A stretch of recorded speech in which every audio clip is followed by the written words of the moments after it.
മന്ത്രസിദ്ധാന്തത്തിലെ പ്രത്യങ്കിര വാരാഹി കൽപ്പത്തിലെ വാർത്താളി മന്ത്രം അതിൻ്റെ പൂജാവിധികളും പറഞ്ഞു. ഇനി വാർത്താളി ശകടയന്ത്രം. ഓം എന്ന അക്ഷരത്തിന് മധ്യ സാധ്യനാമം എഴുതി അതിനെ ഭൂബീജം ഗ്ലൗം കൊണ്ട് വേഷ്ടിക്കണം. പിന്നെ അതിനെ ഉകാരം കൊണ്ട് വേഷ്ടിക്കണം. അതിനു പുറമെ അഷ്ടവജ്രവും ഭൂപുരവും. അഷ്ടവജ്രത്തിൻ്റെ പ്രാന്തത്തിൽ പ്രണവവും വജ്രങ്ങളുടെ മധ്യത്തിൽ സാധ്യനാമവും ഉച്ചാടനാദി വിശേഷ കാര്യങ്ങൾ എഴുതണം.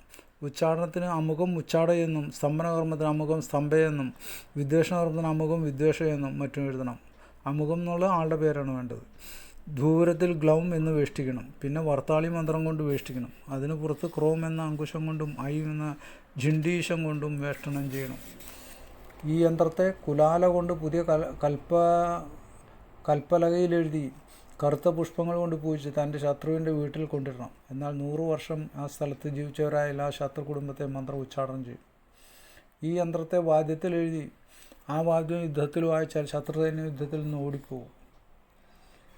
മരപ്പലകയിൽ ഹൽദി കൊണ്ട് ഈ യന്ത്രം എഴുതി വിധിപ്രകാരം പൂജിച്ച് പീല നിറമുള്ള പൂക്കളിൽ മുക്കി വയ്ക്കുക.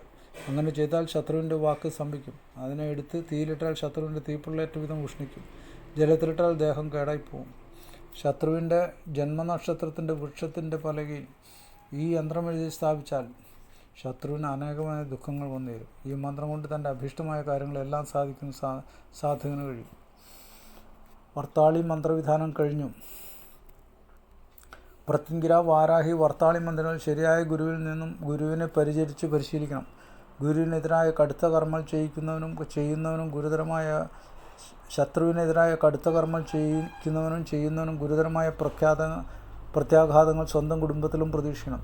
കുടുംബാംഗങ്ങൾ അപ്രതീക്ഷിതമായി മരിക്കുക, സന്താനങ്ങൾ ഒന്നൊന്നായി കാലുപരി പോവുക, പ്രായം ചെല്ലുമ്പോൾ ഭ്രാന്തി വരിക, പെൺമക്കൾ വേശ്യകളാകുക, മക്കൾക്കും പേരക്കുട്ടികൾ അപകടം സംഭവിക്കുക, ആൺമക്കൾ വിഷം കുടിച്ച് തൂങ്ങിയോ മറ്റും മരിക്കുക, പേരക്കുട്ടികൾക്ക് ജാതി ഭ്രഷ്ട് വരിക, കുലം തന്നെ 3ാം തലമുറയോടെ മുടിഞ്ഞു പോവുക തുടങ്ങിയ കടുത്ത അനുഭവം ഉണ്ടാകും. ഈ ദേവിമാർ അവരുടെ യോഗിനികളെ കൊണ്ടാണ് ഇവ ചെയ്യിക്കുക. അതിനാൽ മാരണക്രിയകൾ ശരിയായ പ്രായശ്ചിത്ത വിധികളോടെ അല്ലാതെ ചെയ്യരുത്. ഈ ദേവന്മാരെ കൊണ്ട് മാരണകർമ്മം ചെയ്യിക്കുകയും സ്വന്തം കുടുംബത്തിന് 3-4 തലമുറകളായി മേൽപ്പറഞ്ഞ ദോഷങ്ങളൊന്നും ഇല്ലാതിരിക്കുകയും ആകുന്ന ഗുരുവിൽ നിന്ന് വേണം കർമ്മങ്ങൾ പഠിക്കുവാൻ. ഗുരുവിൻ്റെ കുടുംബത്തിൽ എല്ലാം നിറഞ്ഞിട്ടുണ്ടാവണം. അപമൃത്യുക്കളോ അതുപോലെ തന്നെ മറ്റു മുൻപറഞ്ഞ ദോഷങ്ങളൊന്നും ഇല്ലാത്ത ഒരു ഗുരുവിൻ്റെ കയ്യിൽ നിന്ന് വേണം ഈ വക മന്ത്രങ്ങളും അതിൻ്റെ പൂജാവിധികളും അതിൻ്റെ ക്രിയകളും പഠിക്കാനായിട്ട്. അല്ലെങ്കിൽ 3-4 തലമുറയ്ക്ക് അതിൻ്റെ ദ്രോഹങ്ങൾ അനുഭവിക്കേണ്ടി വരും, നാനാവിധമായി തീരും. അത് വളരെ പ്രധാനപ്പെട്ട കാര്യമാണ്. അത് ശ്രദ്ധിച്ചോളണം.